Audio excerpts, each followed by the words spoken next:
Hello, I'm Jimei. Today is for number 22, color t-shirt. The pattern I used is a nika. This sweater is not for selling, just for study, okay? If you want to purchase using the machine, or want to purchase sweater calculation sheet software, tell me so what's up. Almost half the price, you can purchase good quality using the machine. For the first time, I know you don't trust me, it's okay. Send me your program file and I can test machines you want to buy. And I will send you the videos until you're satisfied with the machines. Trust me once, I bet you will come to me for the second time, third time, multiple times. Let's check out the manufacturing process. I use 12-gauge machine to knit the fabric. Choose random yarn with different colors. With another liquid yarn in the middle, we want to connect two layers of this back jacket. Knit a sample with knitting machine, wash, dry, and iron it. We can measure the density then.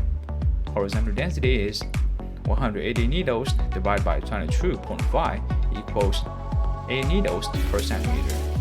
The vertical density is 120 rotations divided by 25.2 equals 4.76 rotations per centimeter.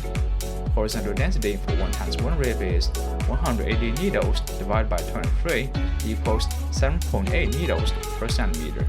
The vertical density for 1 times 1 rib is 30 divided by 4.2 equals 7.1 rotations per centimeter.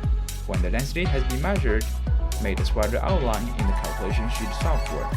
If you want to buy the calculation sheet software, tell me so what's up.